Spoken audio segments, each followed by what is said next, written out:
Obrigado. Queridos, graça e paz da parte de Deus. Para mim é um privilégio mais uma vez estar aqui na Maranata. O pessoal fala que é o primeiro congresso de jovens, eu já vim uns 3 aqui, né?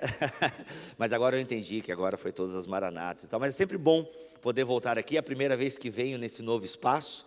Agradeço a confiança do pastor Afonso. Dá até medo que o pastor Afonso presta atenção mesmo, né? No que a gente está falando aqui. Fica citando, a gente fica até intimidado agora. Achei que ele ficava lá atrás e tal, de boa, só dando aquela monitorada. Não, o rapaz está prestando atenção mesmo. Muito obrigado pela confiança. Pastor Rafael, sua família que me acolhem. Enfim, muito obrigado. Eu agradeço também a hospedagem do irmão, eu esqueci. Pina? O irmão Pina e a irmã? Elvina, obrigado pelo acolhimento de vocês, muito bom estar ali. Gente, é isso, já foi falado do meu canal, que é o Bibotalk, você pode procurar Bibotalk no YouTube, no Spotify, que você vai encontrar o que a gente fala na internet, tá bom? E o YouTuber lá tem sucesso, tem futuro, tá muito bom. Só que estuda, tá bom? Estuda bastante. Tá? Porque para dar dinheiro no YouTube tem que falar baixaria, espero que tu não vá por esse caminho.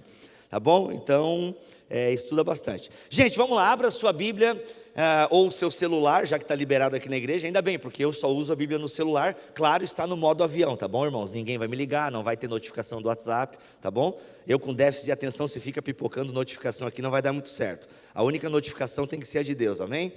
Vamos lá, 1 Pedro no capítulo 2, abra sua Bíblia, em 1 Pedro no capítulo 2, nós estivemos aqui desde sexta-feira, falando com jovens no congresso All-In, falando sobre o reino de Deus, falando sobre como este reino vem até nós, e como nós somos representantes deste reino, e a importância de nós entendermos esse reino que vem em nossa vida.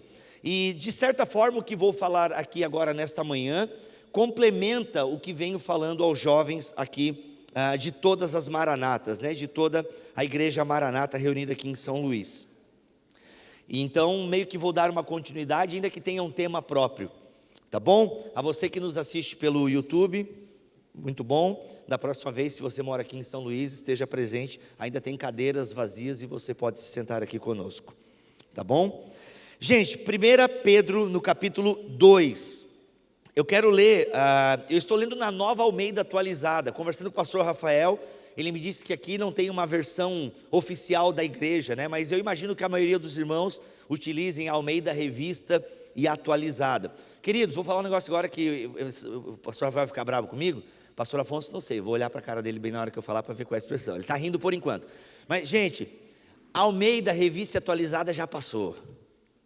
Ok, eu posso continuar. Tem novas traduções, irmãos, e boas traduções. Tá? Inclusive, para quem gosta da Almeida, tem a Nova Almeida atualizada, sem as mesóclises. Você nem sabe o que é mesóclise, exceto talvez a mãe do Rafael, se estiver aqui, né? É uma coisa mais fácil de ler, sabe, português do nosso tempo. Então assim, Nova Almeida atualizada, atualiza. NVT, nova versão transformadora, todas as versões muito boas, fiéis à palavra de Deus, aos originais. Então são traduções mais fáceis de ler. Eu desconfio, pastores, que muitos crentes não leem a Bíblia por causa dessas versões mais antigas. Imarcessível, ninguém aqui sabe o que é imarcessível, tirando algumas exceções, né? O pessoal está perguntando agora, o que é imarcessível? Alguns estão até procurando no celular já agora. É uma linguagem que a gente não fala mais. Cabral falava, Camões, parou já, a gente está num português mais atualizado. Então, atualize a sua versão bíblica. Se você não quiser gastar dinheiro comprando uma Bíblia de papel ou seda, né, você pode ter o YouVersion no seu celular, é um aplicativo gratuito, tem todas as traduções aqui, tá bom? É só você colocar Bíblia Sagrada, que fica mais fácil de procurar, é um iconezinho marrom, instala ele ali que você vai ter todas elas gratuitamente no seu celular. Bem, então lerei na NAA, na Nova Almeida Atualizada. Vamos ler o versículo 9 de 1 Pedro, capítulo 2, versículo 9. Está aberto aí na sua Bíblia? 1 Pedro 2, 9. Vocês, porém, são geração eleita, sacerdócio real, nação santa, povo de propriedade exclusiva de Deus, a fim de proclamar as virtudes daquele que os chamou das trevas para a sua maravilhosa luz. O ser humano sempre viveu uma crise de identidade. Por mais que seja um problema discutido na modernidade, né, quem somos, né, eu não sei quem eu sou, mas é um problema filosófico muito antigo. E é um problema filosófico porque é um problema da humanidade, sabermos quem somos, o porquê estamos aqui, qual é a razão da nossa vida, o propósito ou a falta de propósito. É uma discussão que se arrasta desde que o ser humano começou a pensar sobre si mesmo. Quem nós somos? E hoje em dia se discute muito a identidade sexual, enfim, discutimos quem somos, quais são as nossas opções, o que determina as nossas escolhas. O ser humano, de forma geral, pensa sobre quem ele é. O ser humano busca saber quem é. Será que há algo mais na minha vida do que comer, trabalhar, descansar, vir à igreja, dormir, acordar, trabalhar? Sabe assim? Parece assim, como se a gente fosse aqueles ratinhos de laboratório que fica rodando naquela rodinha, sabe? Será que a nossa vida, ela tem algo além das demandas que nós criamos para nós mesmos enquanto sociedade, enquanto seres humanos? Dormir, acordar, alguns nem dormem, trabalhar, se estressar, pagar contas. Vivemos nesse mundo onde sem dinheiro nós não estaríamos inclusive aqui com esse arzinho gelado, né? Então vivemos nesse mundo, mas será que existe algo para além disso? Será que a nossa identidade, ela é forjada, ela é formada simplesmente por aquilo que fazemos enquanto seres humanos? Pois bem, falei ontem e repito hoje aqui para os irmãos e irmãs, que nós precisamos entender, nós precisamos aplicar, nós precisamos absorver e precisamos, acima de tudo, crer no que a Bíblia diz sobre o que somos. A palavra de Deus, se nós assim entendemos que é a Bíblia Sagrada, ela diz o que somos. A minha identidade, então, não pode ser formada e forjada somente pela vida que eu levo aqui. Inevitavelmente, todos nós aqui temos uma história. Talvez a tua vida seja sem graça como a minha, tipo, eu não tenho uma grande história para contar, assim, a minha conversão foi bem sem graça mesmo, né? Eu só ouvi a Legião Urbana e aí eu quis ir para a igreja, foi bem assim, eu não sou ex alguma coisa, sabe? Talvez você seja ex alguma coisa, um ex-flamenguista, ex alguma coisa assim, mas, mas o fato é que, enfim, mas a minha identidade foi formada pela família em que eu me criei, pelos amigos que tive na infância, na adolescência principalmente, eita fase complicada, né?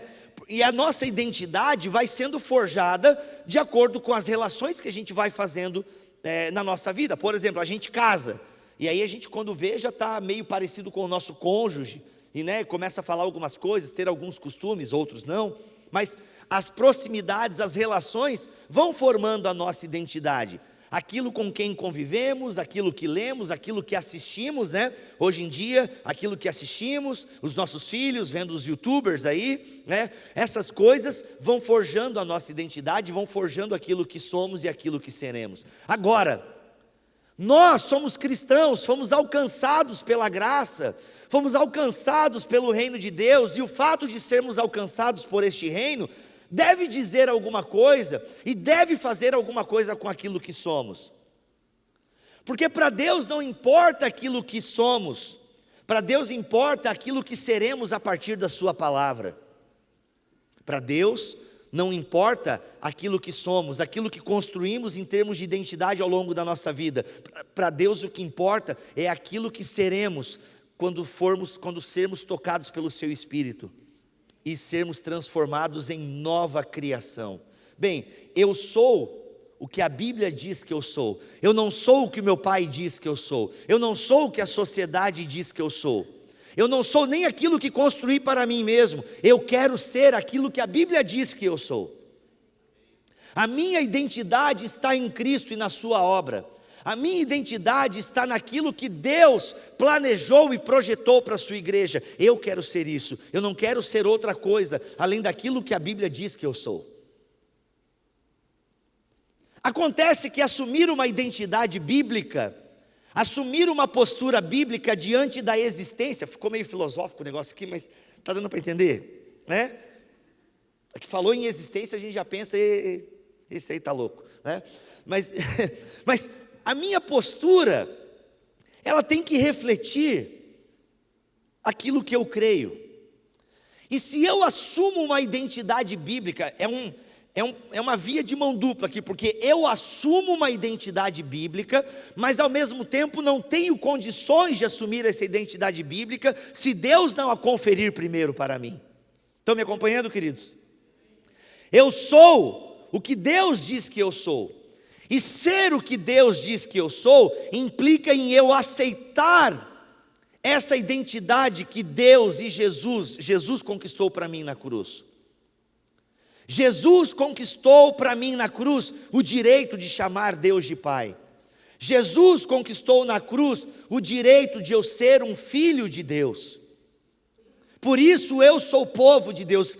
E só nesse versículo aqui, queridos, só no versículo 9 da primeira carta de Pedro, no capítulo 2, só nesse versículo nós temos muito da nossa identidade enquanto povo de Deus. E aqui eu já faço uma ressalva muito importante, porque a nossa identidade, percebam a frase que eu acabei de falar, a nossa identidade enquanto povo de Deus.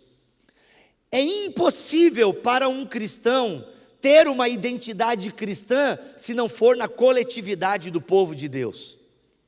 É impossível alguém ser um cristão genuíno e caminhar sozinho. É impossível. O plano de Deus para a identidade do seu povo é uma identidade comunitária. Por que eu estou dizendo isso? Dentre tantos outros versículos na Bíblia, a gente pode voltar um pouquinho aí nesse capítulo e você lê o versículo 5. Leia o versículo 5 do capítulo 2. Leia aí na sua tradução. Versículo 5. Também vocês, como pedras que vivem, são edificados casa espiritual. Cada um de nós é uma pedra viva, foi o quê? Vivificada no poder do Espírito Santo. Cada um de vocês são pedras, ou seja, há uma individualidade na fé, há algo da individualidade. Você é um indivíduo alcançado pela graça, mas você não deixa de ser você, você tem as suas características, idiosincrasias e por aí vai. Agora, mesmo que cada um de nós sejamos diferentes um dos outros, em vários aspectos da vida, existe algo que nos une. O que nos une? Eu e você somos lavados e remidos pelo sangue de Jesus. Eu e você somos nova criação. E por isso nós somos uma pedra viva. E a junção dessas pedras formam uma casa espiritual. Tijolo sozinho não faz construção. Um tijolo, ele é um tijolo. Só que um tijolo sozinho não serve para muita coisa. Para não dizer que não serve para nada, apoio de porta, jogar na cabeça de alguém, umas coisas assim, né? Isso. O tijolo não foi feito para ser um apoio de porta. Um tijolo é feito para uma construção. Eu e você somos um tijolo, somos uma pedra viva. Só que essa pedra viva não se mantém viva se ela não estiver numa construção. Deus não habita em templos feitos por mãos humanas. Deus habita no meio do seu. Se não sou povo de Deus, não sou filho de Deus. Manassés, saudade de ti, tá? Se eu não sou o povo, não sou filho. A gente vive uma geração muito que quer ser filho de Deus, chapada no espírito. Esses dias, a Bruna Marquezine, uma atriz global aí, ela postou nas redes sociais: nossa, acabei de vir de uma vigília, estou chapada no espírito, né? A gente vive assim, todo mundo nessa intimidade com Deus, todo mundo se diz cristão, não, porque eu tenho a minha crença, eu não vou à igreja, eu não preciso de igreja. Eu não preciso, não. O cara é tão bom que não precisa de igreja. Só que esse não é um problema moderno, né? O autor aos Hebreus já fala no capítulo 10 de alguns que não queriam congregar. Acontece, queridos, eu sei que a igreja não é o reino de Deus. E eu sei que a igreja, isso daqui, não é a casa de Deus. Mas, uma pedra só é viva se ela está nesse templo espiritual, nessa casa espiritual. Por quê? Porque ninguém é chamado por Deus, ninguém é salvo por Deus para se sentir bem. Ninguém é salvo e alcançado pela graça somente como um seguro contra fogo. Não, nós somos chamados por Deus para um propósito. Somos chamados por Deus para cumprirmos aquilo que o pastor Rafael tem explorado muito aqui na sua série sobre Gênesis. Fomos criados com propósitos claros e determinados por Deus. Não dá para fazer isso sozinho. Eu não dou conta sozinho. Graveto longe da fogueira, o fogo apaga. A gente precisa estar junto. Olha para o irmão que está do seu lado e fala assim, ó, tamo together. Esqueci que eu não estou no culto de jovens, desculpa aos adultos aqui presentes. Tamo junto. Tamo junto. Tamo together. Entendeu? Não dá, pedra sozinha não faz construção. Por isso nós somos essa casa espiritual. E somos casa espiritual para quê? Isso aqui não é uma casa espiritual. Isso aqui é uma casa espiritual. Por isso que em cada célula de vocês há uma casa espiritual. E cada vez que vocês se reúnem em qualquer lugar, Deus manifesta a sua presença, porque vocês são casa. Vocês são a casa de Deus. Eu sou a casa de Deus. Mas eu não sou casa de Deus porque eu sou casa de Deus. Eu só sou casa de Deus por causa de vocês. Você só é casa de Deus por causa dos outros. Não tem como fugir da comunhão, não tem como fugir da responsabilidade de que somos casa, somos uma casa espiritual para fazer o quê? Sermos um sacerdócio santo. Volta lá para o versículo 9. Vocês, porém, são uma geração eleita, ou seja, Deus sempre elege um povo. Deus elege um povo para cumprir os seus propósitos. Por que Deus elege um povo? Para mostrar para a criação que Ele não abandonou a criação. Ele não abandonou. Aquilo que Deus criou, Ele se responsabilizou. O mundo está mal, queridos? Está mal. O mundo está mal. O mundo sempre foi mal. O mundo não é um lugar fácil de viver. Acho que por isso que o ser humano tenta tanto ir para Marte, para a Lua, né? A Terra não é, mas não adianta, pode ir lá colonizar Marte, vai dar ruim lá em Marte porque a gente está em Marte, né? O ser humano é o pior tipo de gente. Então o que acontece? Nós precisamos entender que o mundo está mal, mas Deus não abandonou o mundo, porque Deus sempre tem uma geração eleita, Deus sempre tem um povo eleito para cumprir os seus propósitos, para mostrar ao mundo que existe um Criador, que existe um Redentor, e que virá para nos buscar.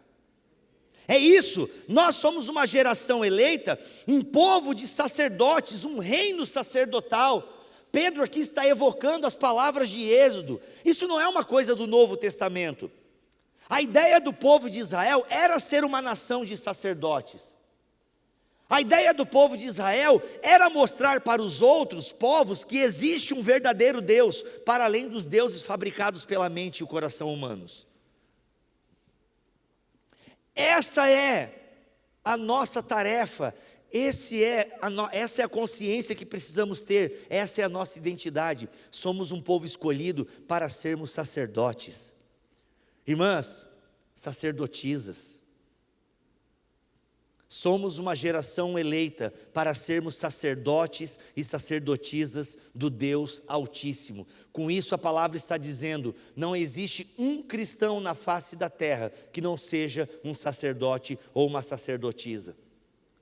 Fazendo uma brincadeira com as palavras de Spurgeon, ou você é um sacerdote ou uma sacerdotisa, ou você é um impostor.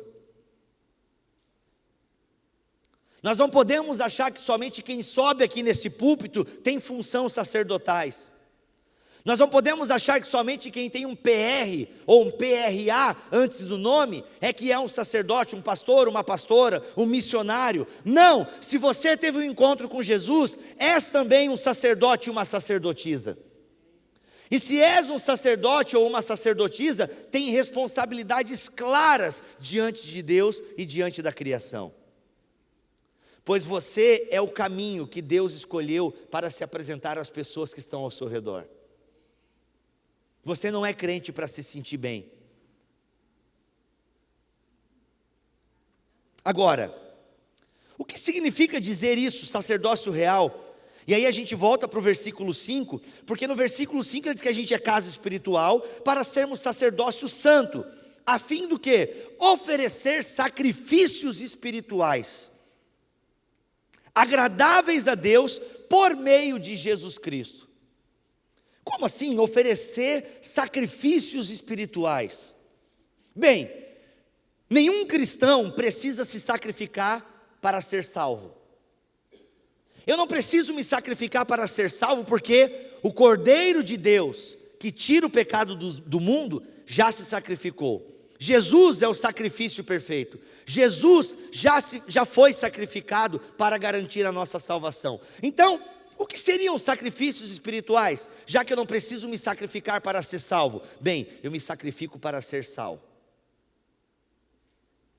Eu não me sacrifico para ser salvo. Eu me sacrifico para ser sal. O que são sacrifícios espirituais? É quando eu coloco a minha vida no altar para ser consumida pelo Senhor, pelo Deus da criação. É quando eu gasto a minha vida, e ser cristão é um sacrifício. Primeiro, porque você vai lutar contra os seus pecados.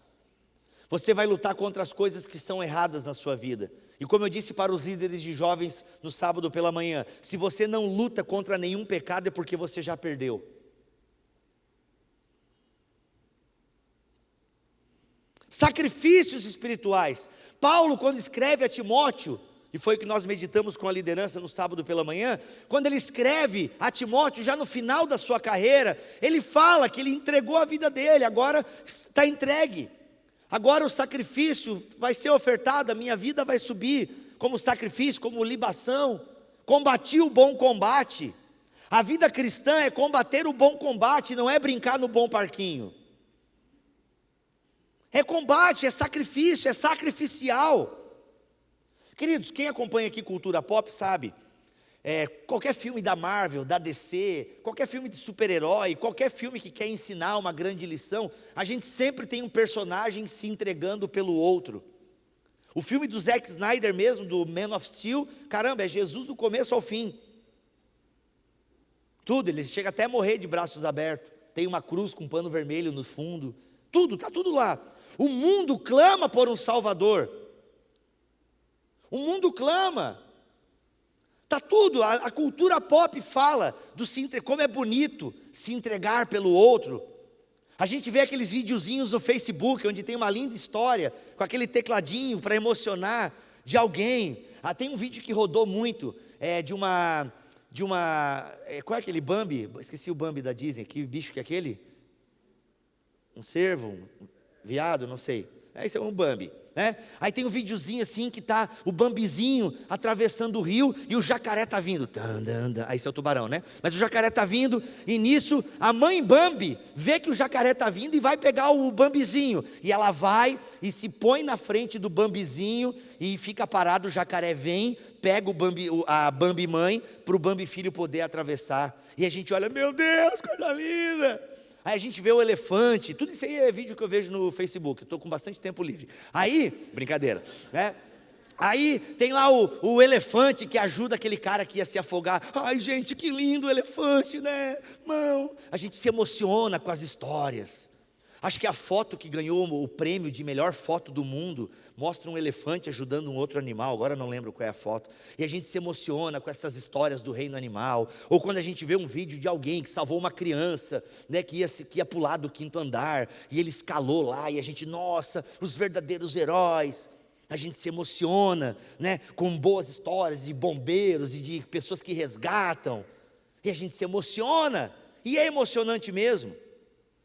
Agora, se a gente olhar para o texto bíblico, a Bíblia está exigindo uma postura de cada um dos seus filhos, de cada um daqueles que dizem acreditar nessas palavras. Você precisa ter uma vida sacrificial.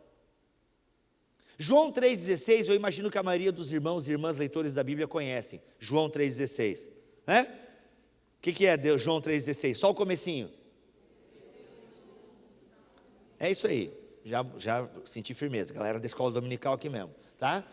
Deus amou o mundo, João 3,16, maravilhoso, texto bíblico maravilhoso. Mas sabe que eu acho que a gente está equivocado, que eu acho que não deveria ser esse texto da Bíblia mais decorado depois do Salmo 23.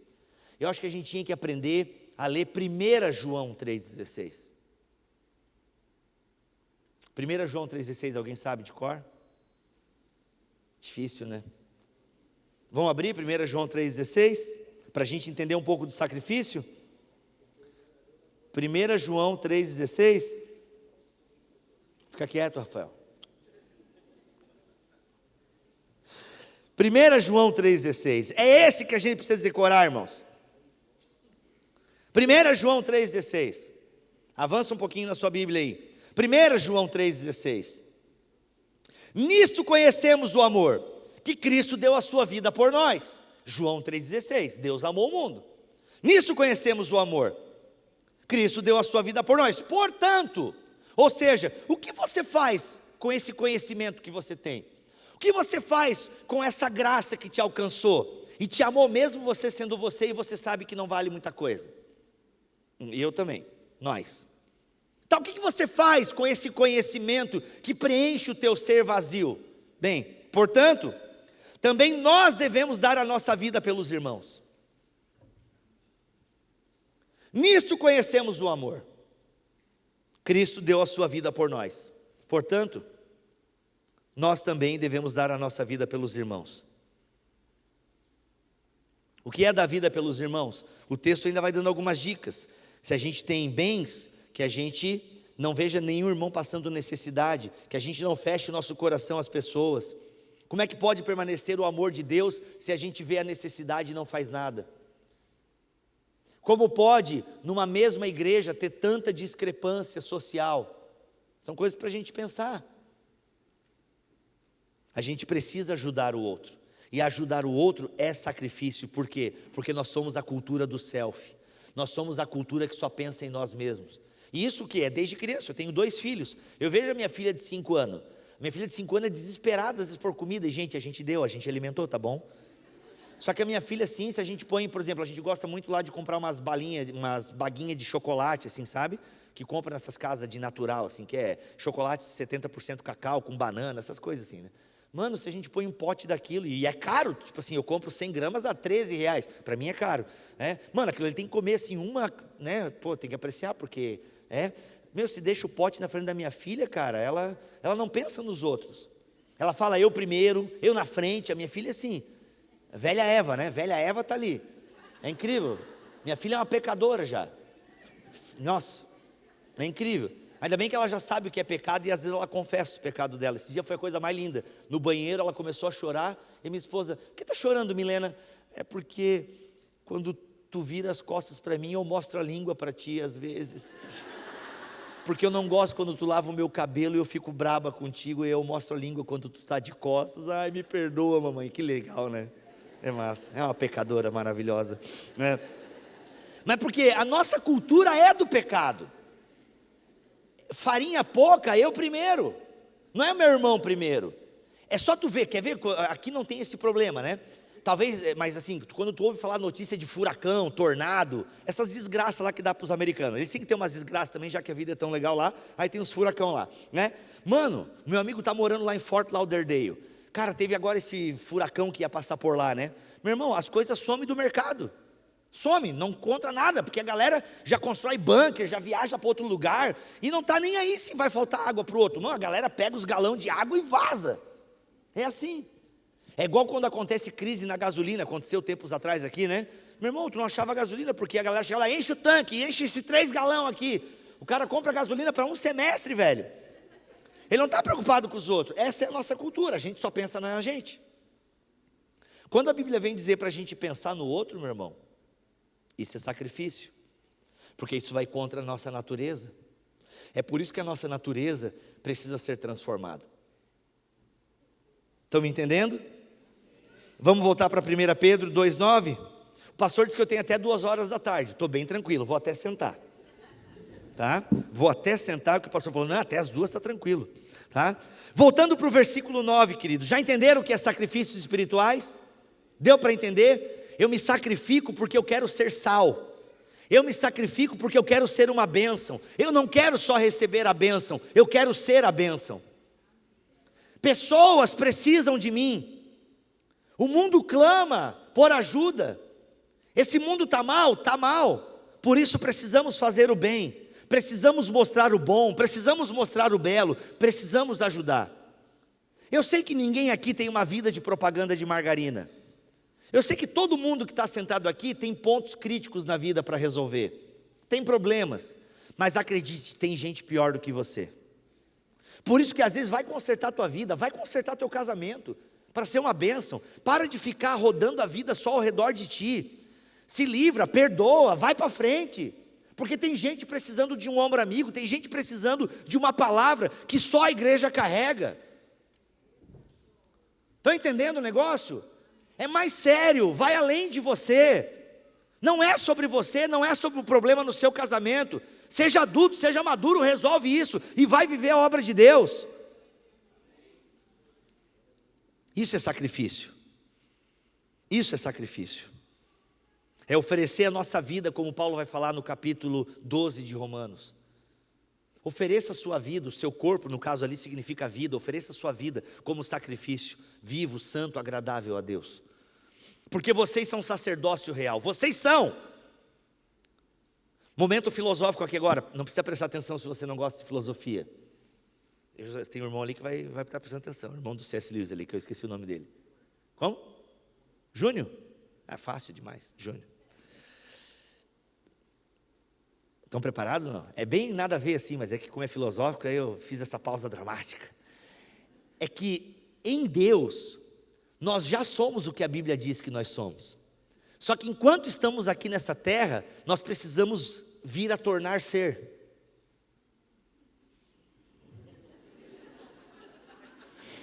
Né? Pareceu a Dilma, mas a Dilma falou umas verdades às vezes, né, cara? Às vezes, bem às vezes. Assim, mas deixa que aqui, ó. A Bíblia diz que você já é um sacerdote, uma sacerdotisa, certo? Está aqui. Vocês são.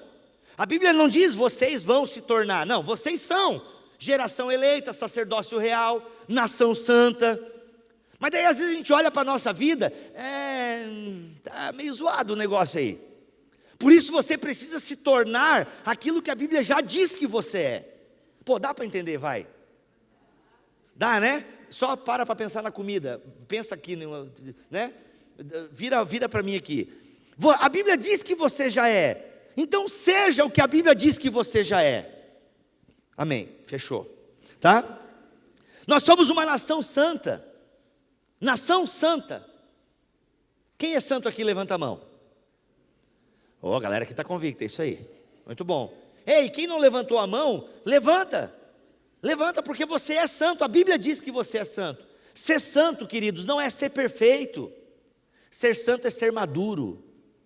A palavra teleios, ela não significa perfeição, ausência de manchas, ausência de mácula. Não, ser maduro. Ser maduro. A Bíblia quer que você amadureça. Pedro vai falar, inclusive, no início desse capítulo: bebam o verdadeiro e genuíno leite espiritual, para que vocês cresçam. Bebam, para que vocês se tornem maduros. E o que a gente faz com uma fruta madura? Moe ela, come, morde. Por isso que é o bom combate, por isso que é sacrifício, porque a gente amadurece para os outros tirarem pedaços de nós. É que o C.S. Lewis já falava, mano, se você quer uma religião confortável, definitivamente o cristianismo não é essa religião. Quer uma religião confortável? Seixenoe, eles têm um café maravilhoso. Se você é pentecostal, eles falam em línguas, tudo lá, é isso. Quer uma religião confortável? Vai para outra parada, mano. Não é o cristianismo. O cristianismo vai arrancar pedaços de você. Nação santa, uma nação madura. Povo de propriedade exclusiva de Deus. Nós somos dele. Nada pode nos tirar da presença dele. Nem a vida, nem a morte, principado, potestade, demônio, nada. Nada, somos dele. Propriedade exclusiva de Deus remete para aquela sala onde o rei guardava aquilo que era de mais precioso para ele. E ninguém mexia naquela câmara secreta, aquela que o Indiana Jones sempre está atrás, né? Não, essa câmara secreta onde ele guarda as coisas mais preciosas. É isso aqui que o autor está dizendo, que isso já remete também a uma linguagem do Êxodo. Nós somos propriedade exclusiva dele, somos dele. Se tivermos essa consciência, queridos, A gente vai viver como forasteiros nesse mundo. Vamos viver como peregrinos nesse mundo, porque somos dele. Nada que tem aqui nos importa. Tudo que temos aqui é para usarmos para a sua glória. O problema é que nós amamos as coisas e usamos as pessoas e usamos Deus. Amamos a presente era. Amamos o mundo e as suas delícias e as suas maravilhas. Não. Precisamos amar aquele que nos tem como sua propriedade. O mundo não está nem aí para você. O mundo só vai te usar e depois te cuspir fora. Deus, Ele quer te usar e quer te trazer para perto dEle, porque você é propriedade exclusiva. Bem, com isso eu encerro. Não, tenho mais meia hora ainda, brincadeira. Qual é o objetivo de tudo isso? Qual é o objetivo de assumirmos uma identidade? Qual é o objetivo de nos tornarmos aquilo que a Bíblia diz que já somos? Bem, como eu falei, toda a eleição, todo o propósito de Deus, ele tem uma finalidade. Qual é essa finalidade? Por que Deus chamou você para ser filho dele? Por que Deus chamou você para ser filha dele? Por que Deus chamou e elegeu um povo? Por que existe a igreja? Por que você é a igreja? Por que você é uma casa espiritual? Final do versículo 9. Com a finalidade, a fim de proclamar as virtudes daquele que os chamou das trevas para a sua maravilhosa luz. O nosso objetivo é esse, meus amados, é mostrar o caminho da luz. Nosso objetivo é iluminarmos. Somos como luzeiros nesse mundo em trevas. É isso. Não dá para brincar de ser crente, não dá para brincar de ser igreja, não dá para ser uma igreja ensimesmada. Precisamos ser uma igreja para a cidade, precisamos ser uma igreja para o nosso vizinho. Inclusive a versão americana, quando diz ame o próximo, é ame seu vizinho. Ame seu vizinho. Precisamos ter uma vida mais intencional. Precisamos ter uma vida para além do sentimento de se sentir bem estando na igreja. Precisamos ter uma vida que evoque uma missão. Porque tudo isso que Deus diz sobre nós, tudo aquilo que podemos ser estando em Jesus, é para que a gente proclame as virtudes daquele que nos chamou das trevas para a sua maravilhosa luz. Esse é o nosso objetivo. Esse é o nosso propósito. Nós temos uma causa pela qual vale a pena se sacrificar. E essa causa não é viver bem aqui, mas é fazer com que o bem alcance as pessoas que vivem aqui. Porque nenhum dinheiro, nenhum status social, nada pode se equiparar à paz de espírito que invade a alma e o coração daquele que teme ao Senhor. Nada. Eu quero isso para a minha vida. Eu oro por isso. Eu quero uma igreja que viva isso. Porque antes nós nem éramos povo, gente. Mas agora, vocês são povo de Deus. Alcançamos misericórdia. Deus é por nós. Mas Deus não é por nós somente para nos fazermos, para nós nos sentirmos alguma coisa. Deus é por nós porque temos uma missão. Deus não brinca em serviço. E nós estamos em missão. Que Deus nos ajude a vivermos como forasteiros, a sermos estrangeiros. Só que não um estrangeiro que só está passando por aqui, só estou de passagem. Porque quando a gente vai visitar um lugar, igual eu tive ontem aqui visitando uns pontos turísticos de São Luís. Estava meio escuro, mas deu para ver alguma coisa, foi massa. A praia eu não vi, porque só estava escuro. E é legal, mas eu estou passando aqui, entendeu? A gente passou por umas partes de maconheiro, de reggae e tal, bem massa lá, onde inclusive o Rafael cresceu, fiquei meio preocupado. Aí passamos por lá, legal, eu estou aqui de passagem. E a Bíblia diz que nós estamos de passagem, só que nós somos estrangeiros com uma presença fiel. Nós somos estrangeiros nesse mundo, estamos de passagem, mas a nossa passagem marcará vidas. A nossa passagem fará a diferença na vida de pessoas que estão ao nosso lado. É isso, intencionalidade na missão. Descubra quem somos em Deus. Descubra o que é ser igreja. Viva essa identidade e você nunca mais terá sossego. Ser cristão é não ter mais sossego, porque o nosso descanso não é aqui. Ainda que a gente deva descansar aqui, pastores, tem que descansar, tem que ter o dia da bobeira, porque é bíblico descansar. Mas tem gente que descansa não só um dia na semana, a vida dele é um descanso, aí é problemático. Vamos orar, queridos, coloque-se de pé. Amados, peço a vocês como peregrinos e forasteiros que são, que se abstenham das paixões carnais, que fazem guerra contra a alma, tendo conduta exemplar no meio dos gentios, para que quando eles o acusarem de malfeitores, observando as boas obras que vocês praticam, glorifiquem a Deus no dia da visitação. Que a gente tenha uma vida exemplar para aqueles que não leem a Bíblia, mas leem a nossa vida.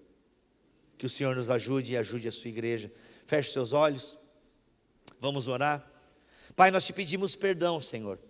Te pedimos perdão por nem sempre assumirmos a identidade que Tu preparaste para nós, a identidade que Tu forjaste. Nós queremos, ó Deus, ser forjados. Nós queremos, ó Deus, ser transformados pela Tua palavra.